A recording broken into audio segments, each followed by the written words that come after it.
अगर आप business start करना चाहते हैं और एक अच्छे बिजनेस आइडिया की तलाश में हैं, तो आज इस वीडियो को देखने के बाद आपकी तलाश खत्म हो जाएगी। क्योंकि आज की वीडियो में मैं आपको वो तरीका बताऊंगा जिससे आप जान पाओगे कि आपके लिए परफेक्ट बिजनेस आइडिया कौन सा रहेगा। चलिए वीडियो को स्टार्ट करते हैं। नमस्कार, मेरा नाम विनोद शर्मा और अगर आपने मेरा चैनल अभी तक सब्सक्राइब नहीं किया है तो फटाफट से चैनल को सब्सक्राइब कर लीजिए और बेल बटन को हिट कर लीजिए ताकि आने वाली वीडियो का नोटिफिकेशन आपको मिलता रहे। बिजनेस आइडिया के बारे में जानने से पहले यह जानना जरूरी है कि बिजनेस आखिर कितने तरीके के होते हैं। मुख्य रूप से बिजनेस दो ही तरीके के होते हैं।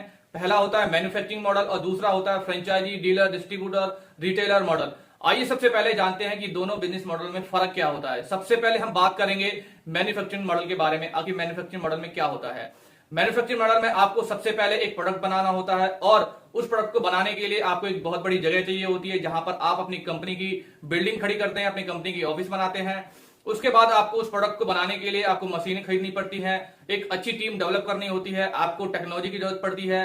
अपने प्रोडक्ट की मार्केटिंग एंड ब्रांडिंग करने के लिए आपको प्रयास करना होता है। डिस्ट्रीब्यूशन चैनल जैसे डीलर, डिस्ट्रीब्यूटर, रिटेलर आदि बनाने पड़ते हैं। और सबसे जरूरी चीज, आपको बिजनेस करना सीखना पड़ता है। क्योंकि अगर आपको बिजनेस करना नहीं आता तो आपके बिजनेस का डूबना तय है। ठीक उसी तरीके से जिस तरह से यदि आप नदी में कूद जाते हैं और आपको तैरना नहीं आता तो आपका बिजनेस डूबना पक्का है। इसलिए अगर आप सक्सेसफुल बिजनेसमैन बनना चाहते हैं तो आपको बिजनेस करना सीखना पड़ेगा। और यदि आपको बिजनेस करना नहीं आता तो आपको पता ही है कि आपको क्या करना है। आपको मेरे चैनल को सब्सक्राइब करना है क्योंकि इस चैनल पर आपको बिजनेस फंक्शन की पूरी जानकारी मिलने वाली है। स्टेप बाय स्टेप पूरा प्रोसेस मैं आपको बताऊंगा कैसे एक बिजनेस को खड़ा किया जाता है और कैसे एक बिजनेस को बड़ा किया जाता है। इसलिए फटाफट से मेरे चैनल को सब्सक्राइब कर लीजिए और बेल बटन को हिट कर लीजिए ताकि आने वाली सभी वीडियो का नोटिफिकेशन आपको मिलता रहे।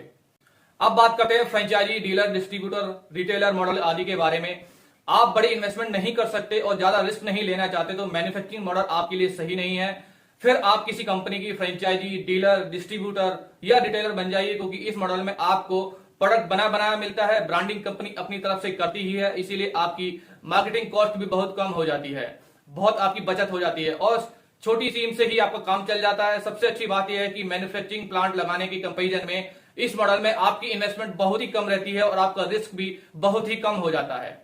आशा करता हूं कि आपको ये दोनों मॉडल समझ में आ गए होंगे। मैन्युफैक्चरिंग मॉडल और फ्रेंचाइजी मॉडल में क्या फर्क होता है और अब आपने डिसीजन कर लिया होगा कि आपको कौन से मॉडल में जाना है, कौन सा बिजनेस आपको स्टार्ट करना है। अगर आपने डिसाइड कर लिया है कि आपको कौन से वाले बिजनेस मॉडल पर काम करना है तो आपका सबसे पहला काम है बिजनेस आइडियाज की लिस्ट बनाना। आपको हर रोज कम से कम 10 बिजनेस आइडिया की लिस्ट बनाना है और यह काम आपको कम से कम 4 से 5 दिन करना ही करना है। करीब करीब 50 आइडियाज की लिस्ट आपके पास होनी चाहिए। फिर उसमें से हम किसी एक आइडिया को फाइनल करेंगे। मैं आपको 50 बिजनेस आइडिया की लिस्ट बनाने के लिए क्यों बोल रहा हूं, मैं आपको ऐसा इसलिए बोल रहा हूं क्योंकि जब आप बिजनेस आइडिया की लिस्ट बनाएंगे तो आप 8 से 10 बिजनेस आइडिया की लिस्ट तो फटाफट लिख लेंगे, लेकिन उसके बाद आपके बिजनेस आइडियाज खत्म हो जाएंगे। फिर आपको सोचना पड़ेगा कि मैं कौन सा बिजनेस पे काम कर सकता हूं, कौन सा बिजनेस आइडिया आपके लिए सही रहेगा। और इसी एक्टिविटीज में आप क्रिएटिव बनेंगे और बिजनेसमैन के लिए सबसे जरूरी है क्रिएटिव होना। यह उसकी सबसे पहली रिक्वायरमेंट है। आपको बिजनेस आइडिया नहीं मिल रहा तो मैं आपको वो तरीका ही बताऊंगा जिससे आप कैसे बिजनेस आइडिया सर्च करते हैं। उसके लिए सबसे पहले हम जानते हैं कि बिजनेस का मतलब क्या होता है। बिजनेस का मतलब होता है कस्टमर की किसी ऐसी प्रॉब्लम को सॉल्व करना जिसको कस्टमर खुद सॉल्व नहीं कर रहा और उसी सॉल्यूशन का आपको पैसा मिलता है। आपको सुबह सुबह उठने से लेकर रात को सोने तक जो भी एक्टिविटीज आप कर रहे हैं उस एक्टिविटीज को आपको बहुत ही डीपली ऑब्जर्व करना है और पूरे दिन में आपको जो समस्याएं आ रही हैं, जो प्रॉब्लम आप फेस कर रहे हैं, उस समस्याओं को लिस्ट बनानी है और आपको दिमाग लगाना है क्या जो प्रॉब्लम आप पूरे दिन फेस कर रहे हैं, जो चैलेंज आप पूरे दिन फेस कर रहे हैं, क्या उस प्रॉब्लम को सॉल्व करके कोई बिजनेस बनाया जा सकता है। चलो थोड़ा और आसान करते हैं और मैं आपको समझाता हूं कि कैसे आप अपने आसपास की बिजनेस आइडियाज को सॉल्व करके एक बहुत बड़ा बिजनेस बना सकते हैं। ओयो रूम्स के फाउंडर रितेश अग्रवाल को घूमने फिरने का काफी शौक है और यही शौक उन्हें यूनिक बिजनेस आइडिया दे गया। दरअसल घूमने के दौरान उन्होंने महसूस किया कि रूम का अरेंजमेंट करने में काफी परेशानियां होती हैं। कभी ज्यादा पैसे देकर खराब रूम मिलता है तो कभी कम पैसे देकर भी अच्छा रूम मिल जाता है।